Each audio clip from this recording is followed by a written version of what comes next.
Hey guys, I apologize if I'm looking all extra shiny. For some reason today, like, I just look shiny. I have no idea. I don't know if it's the foundation I used, which was the Black Radiance, or what, but I look extra shiny today. I come to you guys when I buy a new makeup product, and I'll show it to you, and I'll like do a couple of swatches, and that's like it. But I really wanted to give you guys some in-depth reviews of makeup after like a month of use, and so I wanted to come and update it. I want to come and update you guys about the Urban Decay Vice 4 palette.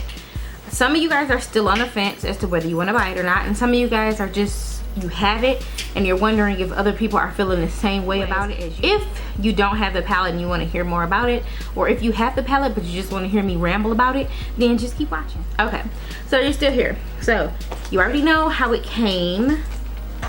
All right, you have this nice little case, which does make it worth it. And the reason why I'm re-reviewing these is because I have some other palettes, or another palette coming from the holiday collection, but I'm like, I have so many new palettes that I want to talk to you guys about. Some of the ones that I already purchased last month.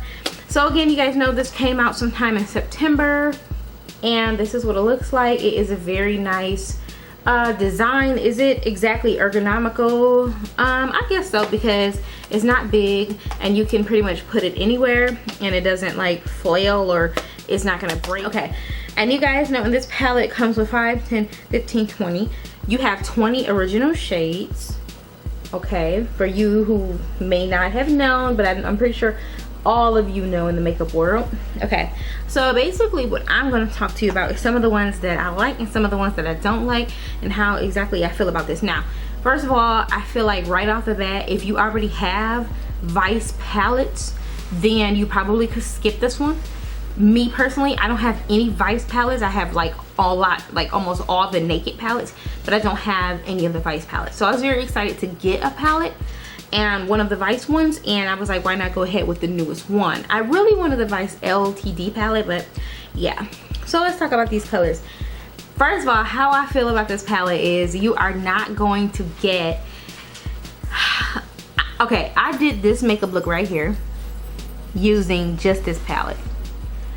But it is very hard to try to get one makeup to, okay, you know how you do a one palette look, you know, it's kind of hard to just use this palette solely to get a makeup look, I feel like. Because if you're dark skinned like me, this transition color here, the little mattes that you do have, you have out of these 20 shades, 1, 2, 3 mattes. You have 3 mattes out of these 20 shades.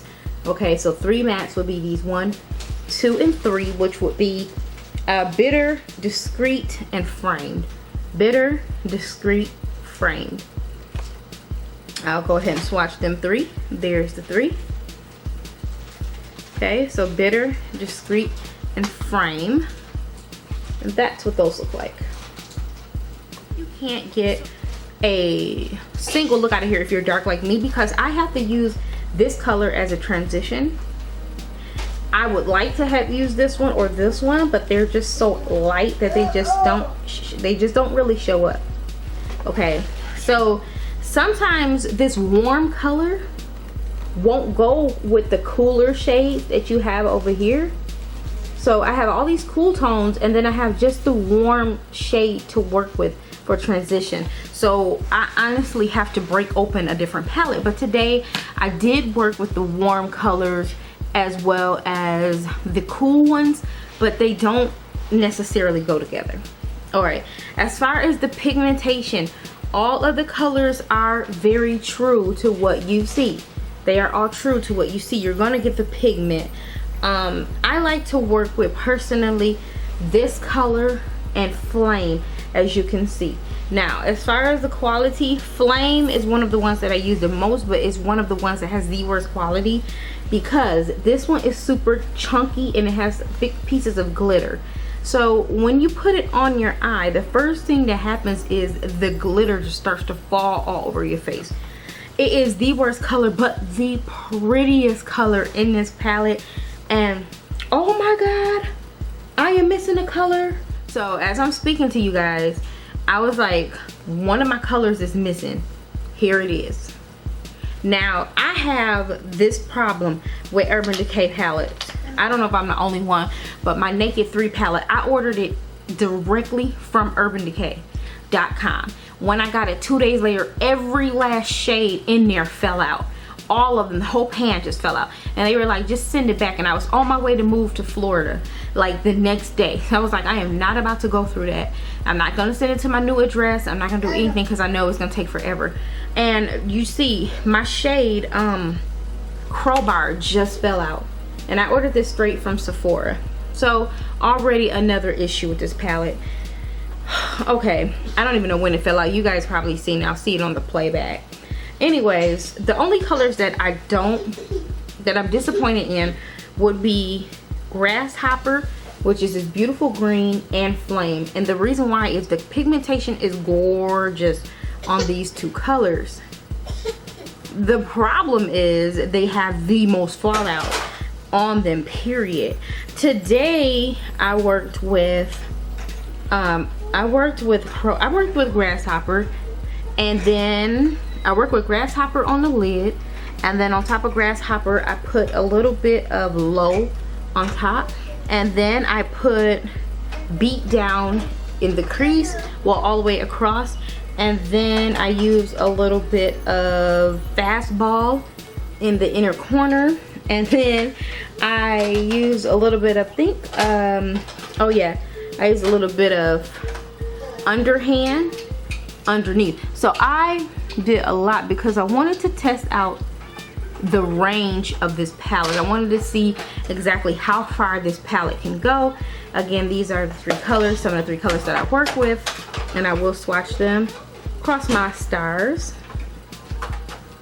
Okay, if you do not own any of the Vice palettes, this is a definite purchase because you get 20 shades that are unique. You get a beautiful looking palette, and you can work with all of these shades. I just feel like, one, you're going to need to use a different palette in order to have transition colors, and I feel like that you're going to have some fallout. This palette was supposed to be formulated with no fallout. That was a lie, because it is more fallout than any of the other palettes that I own from Urban Decay, and I own about 5 of them. I own 5 of them. So, you know, this probably is the worst as far as fallout, but as far as colors, they are gorgeous, they are beautiful, you can work with them. So I just wanted to come back and give you an updated review on them. I do like them. I do not reach for them every day. The only time I reach for them is when I want to wear those warm, beautiful colors again, which is this one, and then I use this one in the under the brow. That's the only time I really reach for this palette. Oh, and also, I'm sorry, I said you only get 3 matte shades, but you actually get 4 because you have Delete. You have Delete over here. So you have 4 matte shades, and I do work with Delete as well. So yeah, if you guys are interested in seeing some one palette looks, like I can take one palette and try to make 3, 4, 5, 6 different looks, we'll work with that one palette for the whole week. If you're interested in doing that, just let me know below. I'll try to create different looks using this palette if you're still on the fence. And if you do own this palette and you like it, let me know below how you use it, and if you're able to just use it alone without you having to use other transition shades from other palettes. If you can work with just that one palette, I would definitely be interested in coming over to your channel and seeing how you do. I did, like I said, work with it today, but most of the time I really have to use a different palette for transition colors. So that is it for my in-depth review. I wanted to come back and give you an update. I have a lot of more updates for you guys. One on the Anastasia Beverly Hills palette for the World Travelers. I also just bought the Kat Von D palette, the Vida Loca, so I will be coming to you guys with an in-depth review with that one. So I'll talk to you guys in the next video. Thanks for watching.